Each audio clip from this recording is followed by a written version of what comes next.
Hello viewers, आज हम लोग ऑफेंसेस रिलेटिंग टू मैरिज में सेकंड ऑफेंस को कवर करेंगे। मतलब जो हम लोग शादी से जुड़े हुए, मैरिज से जुड़े हुए जो ऑफेंसेस देख रहे थे, उसमें हमने पहला ऑफेंस कवर किया था मॉक मैरिजेस का, जो कि सेक्शन 493 एंड 496 में कवर्ड था। आज हम लोग बाइगेमी को देखेंगे, जो कि सेक्शन 494 एंड 495 ऑफ आईपीसी में कवर्ड है। बाइगेमी का जनरली मतलब ये होता है कि कोई भी हस्बैंड या वाइफ कोई भी हो जो ऑलरेडी मैरिड है पहले से, और वो उनका स्पाउस जो है जीवित है अभी, और उसके बाद क्या कर ले, वो दूसरी शादी कर ले। जनरली इतना हम लोग जानते हैं, यही बाइगेमी है। तो इसको लॉ की नजर में, मतलब 494 और 495 में जो लॉ की भाषा में वो क्या क्या चीजें, मतलब उसके इसेंशियल्स बताता है बाइगेमी की, तो उसको कवर करते हैं। तो स्टार्ट करते हैं सेक्शन 494 से। अब इससे पहले हम लोग ये जान लेते हैं कि बाइगेमी जो होता है वो कोई आईपीसी में कहीं बाइगेमी टर्म नहीं, एक्सप्रेसली कहीं मेंशन नहीं है। हम लोग ये टर्म जो है इंग्लिश लॉ से उठाते हैं। बाइगेमी वर्ड कहीं भी आपको इंडियन लॉ में नहीं दिखेगा, हम लोग इंग्लिश लॉ से इस टर्म को लेते हैं। तो जो बाइगेमी होती है वो अप्लाई होती है जैसे सब पे, इंडिया में रहने वाले जितने भी मतलब रिलीजन है सब पे अप्लाई होगी। बस जब मुस्लिम का केस आता है तो वहां पे थोड़ी चीजें बदल जाती हैं। जैसे हिंदू है, हिंदू के मेल और फीमेल पे, चाहे सिख हो उसके मेल या फीमेल, हस्बैंड या वाइफ कोई होगा उस पे अप्लाई होगी। दूसरी चीज, जब मुस्लिम केस में आते तो वहां पे मेल जो मतलब हस्बैंड होगा उसके ऊपर अप्लाई नहीं होती, बट वाइफ के ऊपर ये सेक्शंस लागू होते हैं।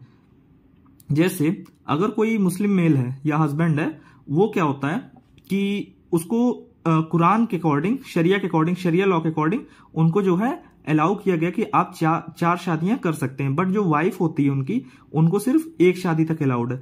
तो उनके जो वाइफ होंगी उन पे तो ये लागू होगा, ये सेक्शन 494 और 495 लागू होगा, बट हस्बैंड के ऊपर ये सेक्शन लागू नहीं होता। बट जब वुमेन के भी केस में जब हम आते हैं, जैसे जो वाइफ है, तो जब उसको हम लोग देखते हैं, और वाइफ के केस में भी कब ऐसी कंडीशन आ सकती है जहां पे ये सेक्शंस नहीं लागू होंगे, तो अब उनको देखते हैं। जैसे उनमें होता है एक age of puberty. Age of puberty को आप इतना समझिए कि एज ऑफ मेजॉरिटी, मतलब जैसे हम लोग जानते हैं कि 18 साल शादी की एज है, 18 साल लड़की की और 21 साल लड़के की। जैसे हम लोग इतना अभी तक जान रहे हैं, नॉर्मल सेंस में हर इंसान यही जान रहा है कि एक एज होती है, उसके बाद ही आप शादी कर सकते हैं।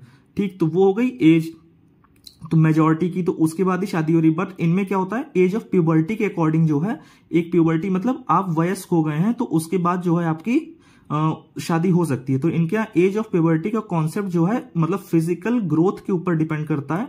और जनरली ये जो है कहीं, मतलब अगर आपको मोटा मोटा एक एज जो है टर्म न्यूमेरिक वैल्यू इसकी जाननी है, तो वो आप 15 मान के चल सकते हैं कि 15 तक इनके यहाँ एज ऑफ प्यूबर्टी है, मतलब एज ऑफ मेजॉरिटी है। और उसके पहले भी की जा सकती है अगर ऐसा उनको जो है चीजें दिख रही है सामने। तो एक एज ऑफ मेजॉरिटी है उनकी, जिसको हम लोग एज ऑफ प्यूबर्टी कह रहे हैं। तो वहां पे क्या हो रहा है, जैसे अगर कोई चाइल्ड है, वो एज ऑफ प्यूबर्टी से पहले अगर उसकी शादी हो जाती है, और शादी करवा कौन रहा है, उनके फादर या ग्रैंडफादर के अलावा कोई करवा दे रहा है, तो होगा क्या, जब वो बच्चा बड़ा हो जाएगा, मतलब एज ऑफ मेजॉरिटी मतलब या एज ऑफ प्यूबर्टी को वो अपने अटेन कर लेगा, पा लेगा, तो उसके बाद क्या होगा, उसके पास ऑप्शन होगा कि वो शादी को वो एक्सेप्ट करे या डिनाई कर दे। जैसे कि अब जैसे मान लीजिए कि कोई लड़की है, उसकी शादी कर दी गई। हम यहाँ लड़की केस समझ रहे हैं कि लड़की केस में, मुस्लिम लड़की केस में कब ये 494 और 495 लागू नहीं होगा। तो वो केस यही हो सकता है कि मान लीजिए फादर और ग्रैंडफादर के अलावा जो है, मान लीजिए जैसे मदर ने किसी मुस्लिम गर्ल की शादी जो है एज ऑफ प्यूबर्टी से पहले कर दी, और वहां पे क्या हुआ, जब उसने अटेन की एज ऑफ प्यूबर्टी, तो वहां पे क्या होता है, उसको ऑप्शन मिल जाता है। उसने क्या किया, फिर जाके दूसरे लड़के से शादी कर ली। उसने उस लड़के से मतलब तलाक भी नहीं लिया, कुछ भी नहीं किया, उसने जाके दूसरी शादी कर ली। तो वहां पे जो पहला लड़का था, तो वो अगर इनके ऊपर, मतलब उस लड़की के ऊपर अगर बाइगेमी का सेक्शन अप्लाई करवाएगा, बाइगेमी के अंडर अगर उसको जो है एक्यूज्ड या ऑफेंडर बनाएगा, तो वो ये जो सेक्शंस हैं ये लागू नहीं होंगे उस लड़की के ऊपर, क्योंकि उस केस में वो एज ऑफ प्यूबर्टी से अटेन नहीं की हुई थी उस एज में, और प्लस उसके फादर और ग्रैंडफादर ने वहां पे उसकी शादी भी नहीं करवाई थी, जो कि नेसेसरी एलिमेंट है किसी भी मतलब मुस्लिम मैरिज का। अब जैसे हम लोग इसके इसेंशियल्स देखते हैं 494 के। अब होता क्या है कि जब कोई 494 हमें ये बता रहा है कि कोई एक्यूज्ड है, ठीक है, कोई एक्यूज्ड है, कोई पर्सन है। एक्यूज्ड कौन हो सकता है यहाँ पे? एक्यूज्ड हस्बैंड या वाइफ कोई भी हो सकता है, तो दोनों में से चाहे कोई भी हो, हस्बैंड हो चाहे वाइफ हो, वो क्या है, ऑलरेडी मैरिड है, प्लस उनकी मैरिड जो मैरिज हुई है वो अपने आप में एक वैलिड मैरिज है, वॉइड नहीं है। मतलब लॉ की नजर में ऐसी मैरिड नहीं है जो कि वॉइड हो, मतलब शून्य हो, ऐसी कोई मैरिज नहीं है। प्लस जो उनका स्पाउस है वो अभी भी जीवित है। दूसरी कंडीशन ये बन रही है। तीसरी कंडीशन ये बता रहा है कि अलाइव होने के बाद भी, जीवित होने के बाद भी इनमें से मतलब एक्यूज जो है, अपराधी है, वो क्या करता है, सेकेंड मैरिज जो है कमिट करता है या कॉन्ट्रैक्ट करता है, वो सेकेंड मैरिज कर ले रहा है। अब जो रिक्वायर्ड कंडीशन ये है कि जो सेकेंड मैरिज किया है उसने, सेकेंड मैरिज किया या जो पहली जिससे वो ऑलरेडी मैरिड था, तो दोनों मैरिज जो हैं एक पूरी मतलब सही तरीके जो सेरेमनीज की जरूरत है, जो सेरेमनीज लगती हैं किसी भी शादी को वैलिड शादी बनाने के लिए, तो उन रीति रिवाजों से वो शादियां कंप्लीट हुई हैं। मतलब जो भी कस्टम एंड यूसेजेस हैं किसी भी फैमिली के, उसके अकॉर्डिंग, प्लस हिंदू लॉ के रूल्स को वायलेट बिना किए जो है वो शादियां हुई हैं, तो ऐसी शादियों को वैलिड माना जाएगा। तो अब हम लोग ये चीजें जो है एक एग्जाम्पल से समझते हैं। जैसे ए क्या है, हस्बैंड है, और बी इनकी पहली वाइफ है, पहली बीवी है। ए क्या करते हैं, सी से मतलब सेकंड कोई लेडी है उससे शादी कर लेते हैं, तो ये बन गया यहाँ पे बाइगेमी। ओवरऑल जो यहाँ पे ऑफेंस, जैसे इन्होंने शादी की सी से, ये कमिट हो गया बाइगेमी का ऑफेंस अंडर सेक्शन 494 या 495। दोनों की सर्कमस्टांस से दोनों चीजें अलग अलग है, तो जैसी कंडीशन होगी उसी अकॉर्डिंग उस सेक्शन में ये ऑफेंस लाई करेगा। अब देखते हैं कुछ एग्जाम्पल्स देखते हैं। जैसे इन्हीं एग्जाम्पल में हम जो है सारी कंडीशंस को देख लेंगे, क्या क्या कंडीशंस इसमें बन सकती है। जैसे ए और बी के बीच में शादी हुई थी, फिर ए क्या करते हैं, सी शादी कर लेते हैं। यहां पे बी को तो दिक्कत होगी, फिर अगर ए जो है सी शादी करेंगे तो बी तो इनके अगेंस्ट केस करेगी, इनके अगेंस्ट कंप्लेंट ले जाएगी।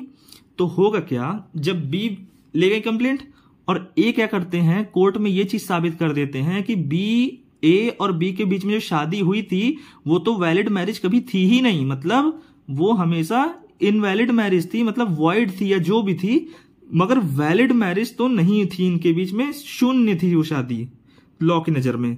तो ऐसे केस में ए जब सी से शादी कर लेगा तो वो जो है बाइगेमी के लिए लाइबल नहीं होगा।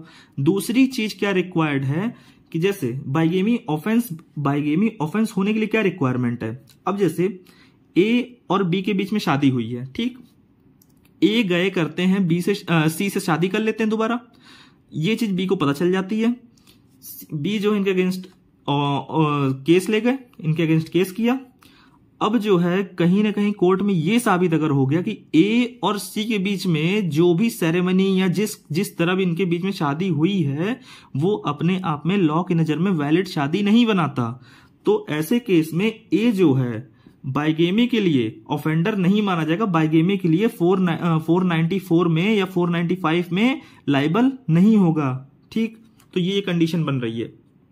अब जैसे हम लोग दूसरी चीज कि अगर मान लीजिए कि ये ए जो है अगर शेड्यूल ट्राइब का पर्सन हो, ठीक, ए अगर शेड्यूल ट्राइब का है, ए ने बी से शादी कर ली प्लस सी शादी कर ली या किसी और से कर ली, तो वहां पे ए जो है लाइबल नहीं होगा। क्यों? क्योंकि ये दो सेक्शन जैसे 494 और 495 जो हैं ये शेड्यूल ट्राइब के किसी पर्सन के ऊपर भी लागू नहीं होते हैं। क्यों?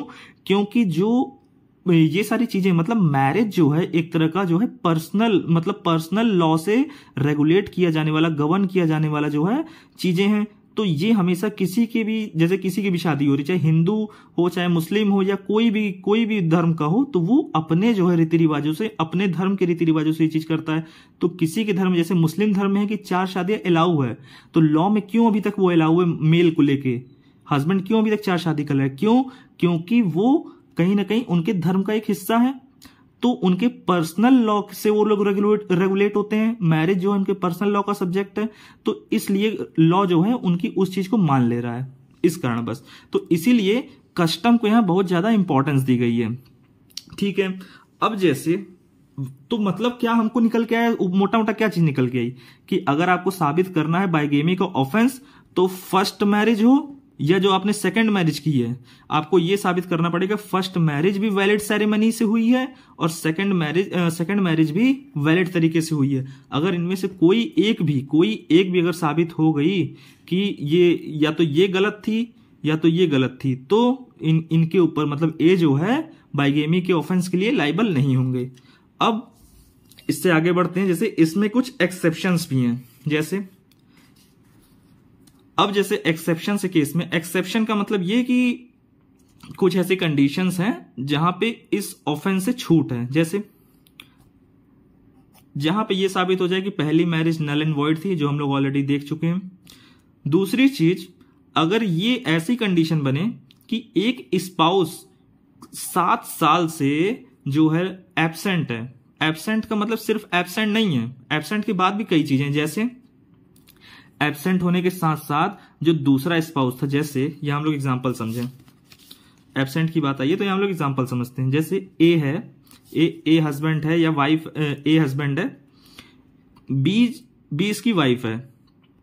अब ये क्या है, 7 साल से ज्यादा का टाइम बीत चुका है, ये इनको जो है इनके नॉलेज में नहीं है, ए को पूरी कुछ नहीं, इनकी कोई खबर नहीं मिल रही है, कुछ नहीं। इन्होंने बहुत कोशिश भी की पता करने की बी के बारे में, जितना मतलब रीजनेबल एक मतलब चीज काम हो सकता था उन्होंने इनके बारे में जानकारी लेने के लिए पता किया, बट कोई भी इंफॉर्मेशन इनकी जो है इनको नहीं मिलती है। अब होता क्या है कि ए क्या करते हैं, करीब 7 साल 7.5 साल बीत गया, उसके क्या करते हैं कि ये सी से शादी कर लेते हैं। अब सी से शादी अगर कर लिए और उसके बाद अगर बी आ जाते हैं, या बी आ जाती है अगर वापस, और बी इनके ऊपर अगर जो है बाइगेमी का ऑफेंस चार्ज करती है, ऑफेंस चार्ज लगाती है, तो यहां पे ए जो है इस चीज का डिफेंस ले सकते हैं कि मैंने सारी जो है एक रीजनेबल अटेम्प्ट मैंने इनको ढूंढने का सारा किया, मेरा इंटेंशन भी कोई इनसे शादी करने का बोनाफाइड था। मैंने जब सी से शादी की तो वो मैंने गुड फेथ में की है, क्योंकि मैं इनसे जो है इनको 7 साल से इनकी मेरे कोई खबर नहीं मिली। मैंने बहुत कोशिश की, जहां जहां हो सकता था इनके घर तक पता किया, हर जगह पता किया, मगर इनके दोस्तों से पूछा, मुझे कोई खबर नहीं मिली। इस कारण मैं जो है दूसरी शादी करने आ गया। दूसरी चीज अब देखते हैं, एक कंडीशन और इसमें एक चीज और देख लेते हैं, फिर दूसरी चीज पे आते हैं कि जैसे मान लीजिए ये है, accused and his wife living separately for 7 years।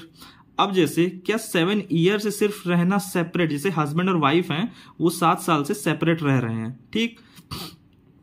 अब क्या होता है, क्या ये इतनी कंडीशन क्या मतलब रिक्वायर है कि आप जो है बाइगेमी में नहीं आएंगे? नहीं, आप 7 साल से रह रहे हैं, बट अगर जो दूसरा जैसे एग्जांपल्स देखते हैं, 7 साल से जैसे ए और बी हस्बैंड वाइफ हैं, ये क्या है 7 साल से सेपरेट रह रहे हैं। इंफॉर्मेशन मान लीजिए है, सेपरेट रह रहे हैं, इंफॉर्मेशन है, मगर सेपरेशन का मतलब ये नहीं कि एकदम नॉलेज से बाहर है। बट बी क्या होती है, कोर्ट में ये चीज प्रूफ करने से फेल हो जाती है। क्यों?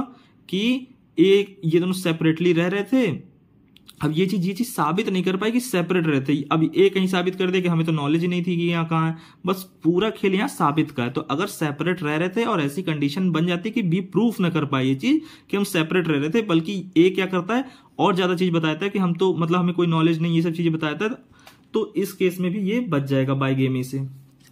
दूसरी चीज कि अगर स्पाउस ऑलरेडी एक स्पाउस डेड मतलब मर जाए या एक डाइवोर्स ले ले, तो ऐसी कंडीशन में तो ये किस लिए, मतलब मैरिज जैसे ही टर्मिनेट होगी, मैरिज क्या है कि और जैसे ही टर्मिनेट, अब टर्मिनेट मैरिज कैसे हो सकती है, या तो डाइवोर्स से या तो कोई दूसरा स्पाउस मर जाए, ऐसे केस में ही हो सकती है। तो ऐसे केस में जो है वो पर्सन दूसरी मैरिज कर सकता है। तो यहां पे इतनी चीजें हैं। अब हम बढ़ते हैं इसके आगे, अब आते हैं सेक्शन 495 पे। अब जैसे जब सेक्शन 495 की हम बात करते हैं तो यहां पे चीजें बस इतनी हैं कि जैसे ए और बी था, जो हमने देखा कि ए और बी थे, ए हस्बैंड ये वाइफ,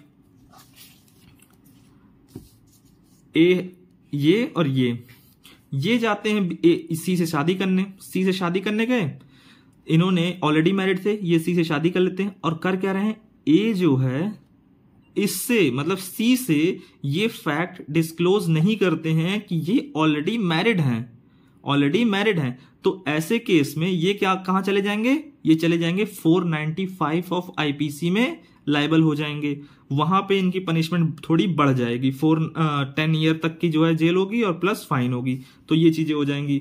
अब जो है डायरेक्टली हम इनके पनिशमेंट पे आते हैं। जैसे पनिशमेंट केस जब हम लोग देखते हैं तो पनिशमेंट में 494 में अलग पनिशमेंट है, 495 में अलग पनिशमेंट है, क्योंकि स्टार्टिंग में ही हम लोगों ने बात कर ली थी कि जो 495 है वो थोड़ा इससे ज्यादा एग्रावेटेड है।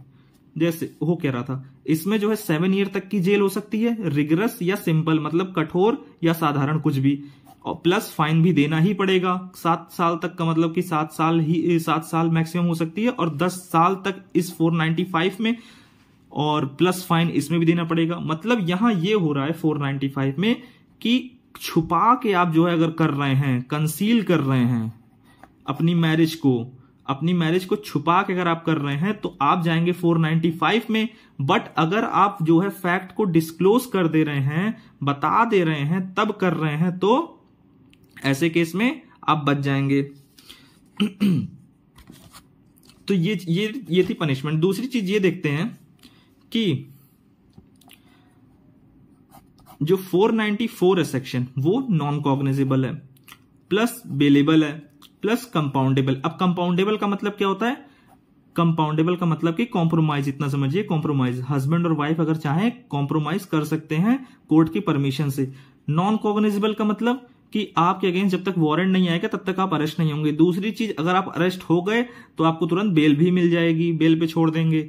अब यहां पे क्या है 495 में थोड़ी चीजें बदल जाती हैं। जैसे नॉन कॉग्निजेबल ये भी है, मतलब वारंट चाहिए ही चाहिए। दूसरी चीज बेलेबल ये भी है, बेल मिल जाएगी। तीसरी चीज बस ये कंपाउंडेबल नहीं है, मतलब आप इसमें कॉम्प्रोमाइज नहीं कर सकते, आप यहां पे ऑफेंस के लिए लायबल होंगे ही होंगे।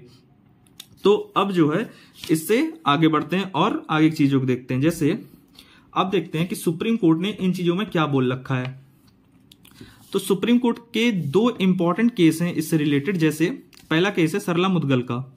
सरला मुदगल केस में बोला गया था कि अगर आप रिलीजन को कन्वर्ट करते हैं सिर्फ इस नियत से, मतलब आपका पर्पस जो है कन्वर्जन का ये है। जैसे कोई पर्सन है, जैसे ये एग्जांपल देखते हैं, ए हैं और ये बी हैं।